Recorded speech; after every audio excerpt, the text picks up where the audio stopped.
কই আজও তো দেখছি কর হাজি। এটা আর নতুন কথা কি? গোপাল তো এরকমই করে।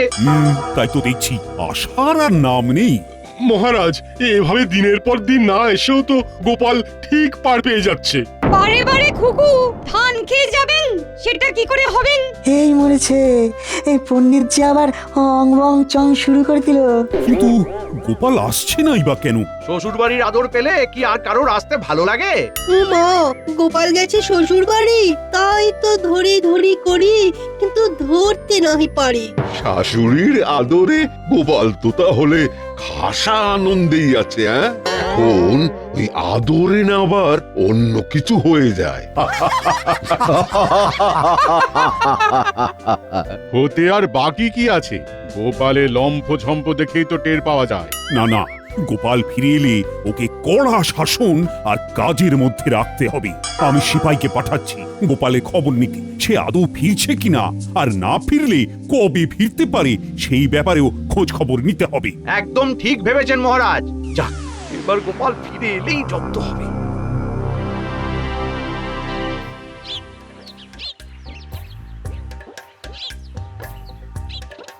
গোপাল দাদা, ও গোপাল দাদা, বাড়ি আছো নাকি?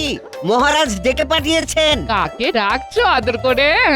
ওই দেখো, সে তো দিব্যি নাক দেখে ঘুমাচ্ছে। তাই তো দেখছি। বেশ, তাহলে মহারাজকে গিয়ে তাই বলি। মহারাজের কানে কথা গেলে যে কি হবে কে জানে। তবে না জানিয়েই বা উপায় কি? আরাম করতে করতে লোকটা যে একদম কাম কাজ শিখে তুলেছে। ওহ,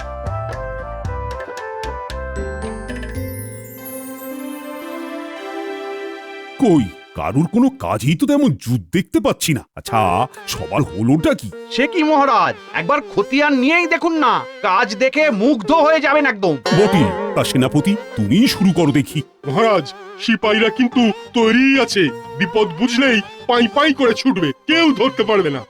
তবে আমার গণনা বলছে এক্ষুনি তেমন কোনো বিপদের সম্ভাবনা নেই। তাই যাহা ইচ্ছা করি যেথা খুশি যাই। আর নিয়ম করে রাজসভায় আসি যাই আর বেতন পাই। আমার কিন্তু কাজের বিরাম নেই মহারাজ, নিত্য নতুন গবেষণা আজকাল। সেই সব গবেষণার ফলটা কি হচ্ছে? সবই তো বিফলে যাচ্ছে মনে হচ্ছে। গোপালটা তবু যাও বা কাজের ছিল, কিন্তু সেও তো শ্বশুর বাড়িতে গিয়ে বসে আছে। আছে মহারাজ, গোপাল দাদা আছে। সে তো থাকবেই, কিন্তু আছেটা কোথায়? গোপাল দাদা নিজের বাড়িতেই আছে, আর নাক ডেকে ঘুমোচ্ছি। সাহস তো কম নয়। না না না না, গোপালকে আর মাফ করা যাবে না। ওরা কোনো শাস্তির কথা মাথায় আসছে নাকি মহারাজ? এখনো আসেনি, তবে এসে যাবে। রাজসভায় না এসে বাড়িতে বসে নাক ডাকার ফল গোপাল এবার একেবারে হাতে গরম পাবে। জানি তো এরকমই কিছু একটা হবে, তাই আমি ছুটে এলাম মহারাজ। এবারের মতো ওকে ক্ষমা করে দিন মহারাজ। ক্ষমা পরম ধর্ম বটে, কিন্তু এমন অপকর্ম করলে কি মাফ করা যায় মহারাজ? তাই তো বেশ একটু ভাবনায় পড়ে গেলাম এবার। উনি তো এতদিন ধরে আপনাকে বিভিন্ন রকম ভাবে সাহায্য করেছেন, তাই ওকে আর একটু সুযোগ দেওয়া হোক মহারাজ। আসলে শ্বশুর বাড়িতে গিয়েই আমার স্বামী না আরো অলস হয়ে পড়েছে। একটু না অনেকটা, সেটা কি তুমি মেপে দেবে? না না না না, আমি কথা দিচ্ছি কয়েকদিনের মধ্যেই ওকে চটপটে করে রাজসভায় পাঠাবো আমি। তাহলে দেখি কয়েকদিনের মধ্যে কিছু হয় নাকি। এবার আমার পালা, আমি শুরু করছি। আগডুম বাগডুম ঘোড়াডুম সাজে। আমি ছুটোছুটি করলে কি হবে? উনি একেবারে খোশ মেজাজে আছেন না? এটা তুমি ঠিক বলেছো দিদা, দাদুর মেজাজ একেবারে ফুরফুর করছে। দাদুর জন্য আজকে খেলা একেবারে জমে গেছে। তুমি আমাদের সঙ্গে এসে খেলো না দিদা। আমাকে কি আর তোর দাদু পেয়েছিস যে কাজকর্ম শিখে তুলে দিয়ে আগডুম বাগডুম খেলবো? ক্ষতি কি গিন্নি, তুমিও শিং ভেঙে বাছুরের দলে ঢুকতেই পারো। আমার তো আর তোমার মতো ভীমরতি হয়নি। নাও নাও দাদু, খেলা শুরু করো তো। দিদা এসেই না সব কুড়িয়ে দিল। ও তুই যদি দাদু দাদু করিস তবে দাদুর সঙ্গে বসে বসে না খেলে দাদুকে নিয়ে অন্তত হেঁটে চলে বেড়াতে তো পারিস। তোদের দাদু যে ঘরে বসে বসে কুঁড়ে হয়ে যাচ্ছে সে খবর রাখিস? হ্যাঁ, সে হোক গে, আমরা থাকতে দাদুকে হাত পা নাড়াতে হবে কেন? আমরাই তো দাদুর হাত পা, তাই আমরাই দাদুর সব কাজ করে দেব। চল চল চটপট হাতে পাতে করে দিদাকে দেখিয়ে দি বাচ্চারা কি পারে।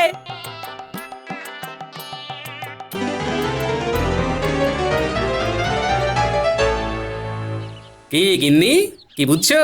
আমার ডান হাত বাঁ হাত কেমন কাজের হয়েছে নিজের চোখে দেখছো তো? এমন নাতি নাতনি থাকলে আমি আর তোমার কুড়েমি বন্ধ করবো কি করে? হ্যাঁ, ওপরওয়ালাই জানে এবার কি হবে। হ্যাঁ, তাহলে বুঝতে পেরেছিস তো কিভাবে কি করতে হবে? আপনি তো একেবারে ফর্দ ধরিয়েই দিয়েছেন মন্ত্রী মশাই। কি কি কিনতে হবে? মাছ, মশলা, তরি তরকারি। যাক যাক, এতদিনে তুমি তাহলে সংসারের দায়িত্ব বুঝেছো। আমি বলার আগে কি সুন্দর সব গুছিয়ে জোগাড় করে আনতে বলছো। হ্যাঁ হ্যাঁ, ফর্দটা বেশ ভালো করেই করেছি, যাতে এক সপ্তাহ আর নড়াচড়া করতে না হয়। এইভাবে সংসারের প্রতি আরো দায়িত্ব নিতে হবে তোমায়। দায়িত্ব নিচ্ছি বটে, তবে নিজের সংসারে নয়, বরং গোপালের সংসারে। সে কি? আর সেটাও গোপালকে দায়িত্ব দিয়ে ডোবাবো বলে। তুমি যে কি খেলা খেলছো এবার কে জানে।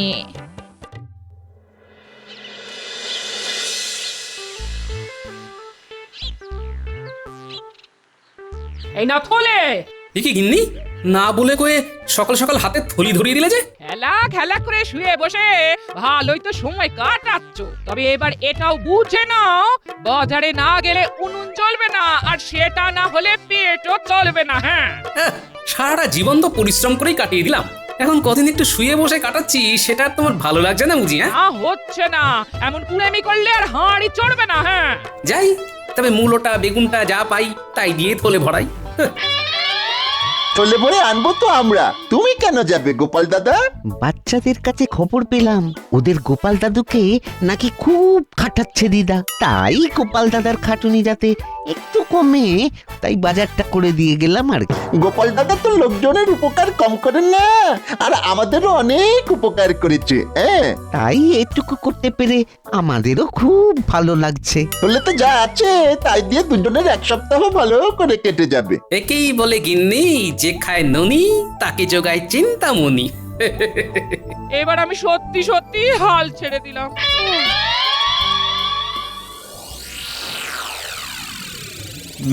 ব্যাপার কি, রাজসভাটা আজও যেন কেমন ফাঁকা ফাঁকা লাগছে। সে তো লাগবেই মহারাজ, গোপাল যে আসেনি আজ। তাই তো, গোপাল তো সভায় আসেনি। না, এটা তো বাড়াবাড়ি। খবর পেয়েছি গোপাল দিনের পর দিন আরো কুঁড়ে হয়ে যাচ্ছে।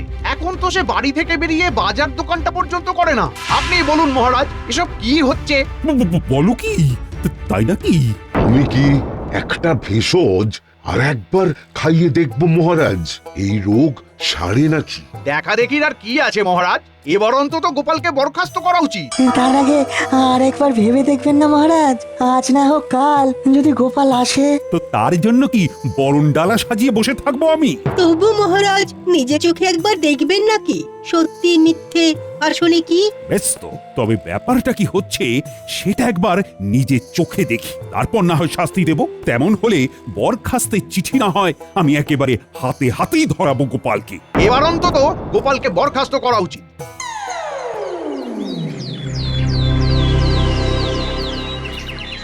তোরা যে একেবারে আদা জল খেয়ে লেগে পড়েছিস দেখছি, আমার পান থেকে চুন খসতে দিচ্ছিস না।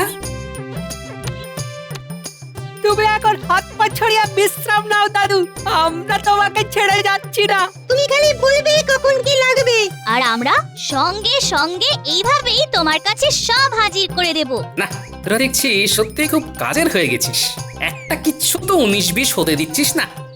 এরকম কি বুঝছেন মহারাজ? পায়ের ওপর পা তুলে গোপাল কেমন আয়েশ করছে নিজের চোখেই দেখছেন। না না, এই সব দেখে আর সহ্য করা যায় না। চলো, যা হওয়ার এবারে একেবারে সামনাসামনি হবে। সে তো হতেই হবে, আর তার জন্যই তো কাঠখড় পুড়িয়েছি মহারাজ। তারপর গোপাল, তোমাকেও যেন বেজায় ক্লান্ত দেখাচ্ছে। তা শরীর আর চলছে না বুঝি? আরে আরে মহারাজ, যে কি সৌভাগ্য আমার। সৌভাগ্য না দুর্ভাগ্য সেটা তো এক্ষুনি টের পাবে। এই যে, শোনো গোপাল, তোমার এই ঘরে বসে বসে ডিমের তা দেওয়া আর নেওয়া যাচ্ছে না। আজ আমি একটা হেস্ত নেস্ত করেই ছাড়বো। হেস্ত নেস্ত নয় মহারাজ, বলুন বরখাস্ত। হ্যাঁ হ্যাঁ হ্যাঁ, মানে তাই, আমি একেবারে তৈরি হয়ে এসেছি। এই যখন এতটাই করলেন তখন আরেকটু পড়ুন মহারাজ। আবার কি করব? মহারাজ আপনি পারেন ওকে কাজের মধ্যে ফেরাতে। ওকে একটা দায়িত্বশীল কাজ দিলেই সেই কাজ করতে গিয়ে ও একটু মনে হবে। আর এটাই একটা শেষ সুযোগ মহারাজ। আবার একটা সুযোগ? এতেও যদি ওর কোনো উন্নতি না হয় তাহলে মহারাজ আপনি যা শাস্তি দেবেন তাই ও মাথা পেতে নেবে। হ্যাঁ, ও গোপালের গিন্নি তো জ্বালিয়ে মারলো দেখছি। মহারাজ সবে গোপালকে বরখাস্ত করবে করছেন, অমনি একবারে দরখাস্ত নিয়ে হাজির। উফ! বেশ, তাহলে আগামীকাল গোপাল তুমি একেবারে গিন্নিকে নিয়ে একবার সভায় হাজির হবে।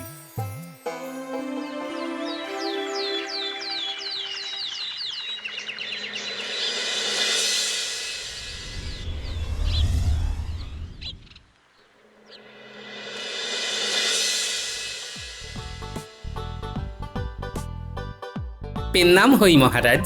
ওই কোথায়? এ তো হাই। হ্যাঁ, গোপালের আলসেমি যাওয়ার তো কোনো লক্ষণই নেই দেখছি। ও ভাই গোপাল, তুমি কি ক্লান্ত?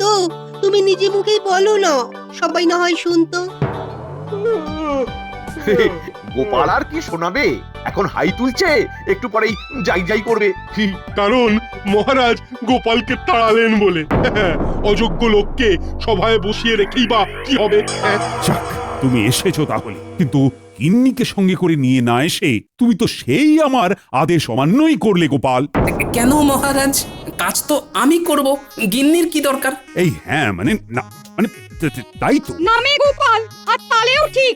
মহারাজ এখন কি করিং কি বলিং? তা গোপাল, তোমার যখন শুয়ে বসেই থাকতে ইচ্ছে করছে তখন বসে থাকার কাজই দেব না হয়। দিন না মহারাজ, কর্মই তো ধর্ম। কি কাজ দেবেন দিন? কাজ আমার ভাবা হয়ে গেছে। আমার দাদুর আমলের একটা টিনের সিন্দুককে প্রাসাদের সামনের মাঠে বসে রোদ খাওয়াতে হবে। এটা আবার কেমন কাজ মহারাজ? হ্যাঁ, এটা তো গোপাল চোখ বুঝেই করে দেবে। চোখ বুঝলেই তো টেরটি পাবে। সেই সিন্দুক যাতে কেউ তুলে নিয়ে না চলে যায়, তাই কড়া পাহারায় রাখতে হবে। কিছুতেই সিন্দুককে কাটছাড়া করা যাবে না। আর যদি সিন্দুক হারায় তবে 100 মোহর জরিমানা গোপালকেই ভরতে হবে। বেশ, তবে তাই হবে মহারাজ। কাল থেকেই না হয় টিনের সিন্দুক রোদ খাবে।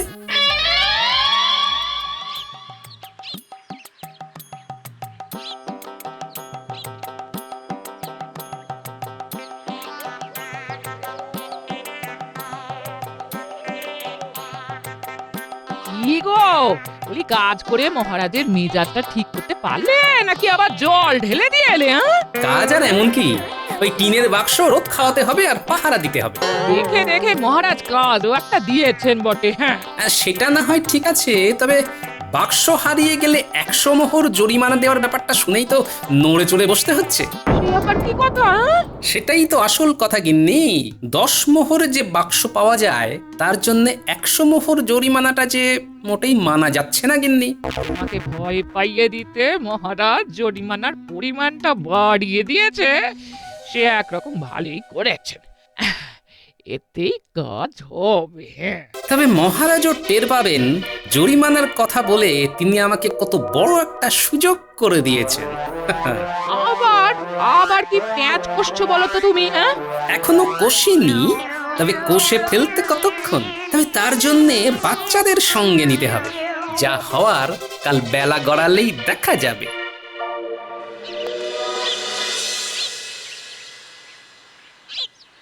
না, রোদের তেজ আস্তে আস্তে বাড়ছে দেখছি। সিন্দুকের সঙ্গে সঙ্গে যে আমিও রোদে সেঁকে যাচ্ছি। ওই তো গোপাল কাজে লেগে পড়েছে দেখছি। ওটার এমন কি কাজ? তবে হ্যাঁ, ওই বসে থাকাটাও যে কত কষ্টের সেটা গোপাল এবার টের পাচ্ছে। গোপালং আলস্যং গচ্ছামি। এবার গোপাল বুঝুক ঠেলা। এটাও মহারাজের একরকম মারি বটে। মহারাজ ভাতে না মেরে হাতে মারছেন। দেখেও শান্তি। বেলা বেশি বাড়ার আগেই খেলা শুরু করে দিতে হবে, কিন্তু বাচ্চাদেরই তো এখনো পাত্তা নেই। আচ্ছা গাছি দাদু, আর সঙ্গে করে সব কিছু একেবারে গুছিয়ে নিয়ে এসেছি। এই যে জল, গামছা, গুড়ের বাতাসা। আরে এসব না হয় হলো, কিন্তু কাজের জিনিসগুলো এনেছিস কি? এনেছি তো, এই তো খড়ির টুকরো, কাগজ, কলম, একদম যেমন বলে দিয়েছিলে। হ্যাঁ হ্যাঁ, এই তো এইবার যেমন বলে দিয়েছিলাম তেমন করে প্রচারের কাজে লেগে পড়। তুমি কিচ্ছু ভেবো না গোপাল দাদু, ওই দিকটা আমরা ঠিক সামলে নেব। তুমি বরং এদিকটা গুছিয়ে নাও। সে আর বলতে, হাতে যখন খড়ি আছে তখন ভারী কাজটা আগে সেরে ফেলি, কিছু করি আর না করি গুছিয়ে লিখে ফেলি। এই তো একেবারে গোটা গোটা হরফে বাক্সের গায়ে এই লিখে দিলাম, রাজবাড়ির এই টিনের বাক্সের দাম 10 মোহর, যে কিনতে চাও বিকেল বেলা মাঠে এসো। ব্যাস, এবার শুধু অপেক্ষা করব আর দেখব কেমন কি সাড়া পড়ে।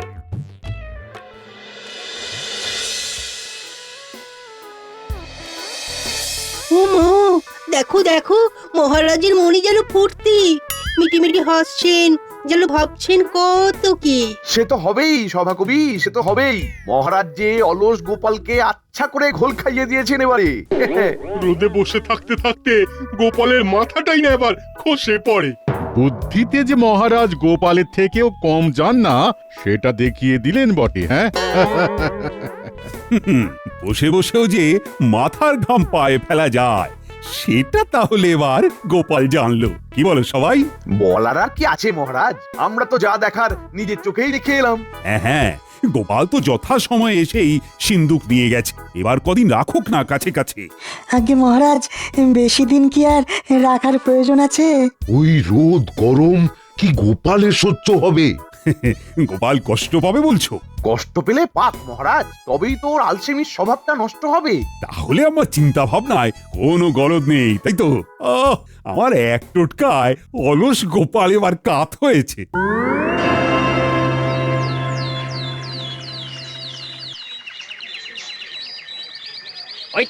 ওই তো টিনের সিন্দুক দেখতে পেয়েছি। ও, তাহলে তো দেখছি খবরটা সত্যি। হ্যাঁ হ্যাঁ, বাচ্চারা তাহলে ভুল খবর দেয়নি। মাত্র 10 মোহরে রাজবাড়ির এমন একটা বাক্স পাওয়া যাচ্ছে। আমি আগে এসেছি, ওটা আমি নেব। কে আগে আর কে পরে এসেছি সবটাই গোপাল দাদা দেখেছে। গোপাল দাদাই ঠিক করবে কাকে এই টিনের বাক্সটা দেবে। এই সরো সরো, আমি নগদ 10 মোহর নিয়ে এসেছি। হাতে হাতে দেব আর হাতে হাতে নেব। আর আমরা কি মুখ দেখবো? আহা, নিজেদের মধ্যে গুঁতোগুতি করে কি লাভ ভাই? বাক্স তো একটাই, তাই সবাই পাবে কি করে? তাহলে কি উপায়, কে পাবে ওটা? সেই জন্যই তো ভাগ্য পরীক্ষার ব্যবস্থা করছি আমি। যারা ভাগ্য পরীক্ষার খেলায় যোগ দিতে চাও তারা একটা করে মোহর দাও, তারপর দেখো কি হয়। এই নাও, আমি দিলাম।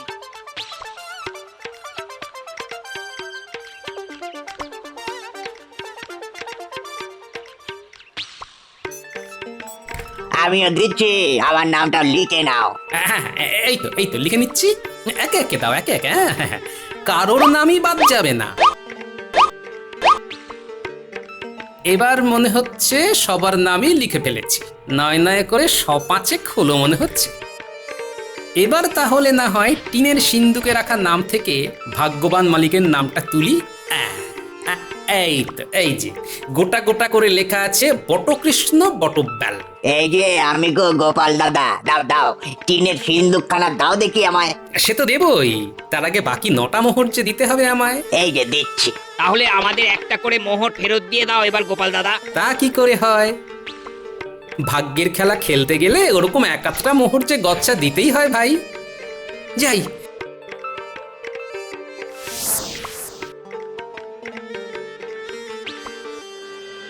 আমি এগোলাম।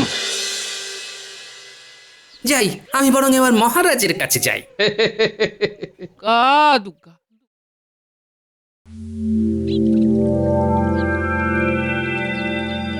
বেশ তো, তাহলে সভার কাজকর্ম আজকের মতো শেষ করি এখানে। আগে হ্যাঁ মহারাজ, শুভ কাজে আর দেরি করে লাভ কি? কিন্তু আমার যে একটা খবর দেওয়ার ছিল মহারাজ। হ্যাঁ, এই অবেলায় খবর?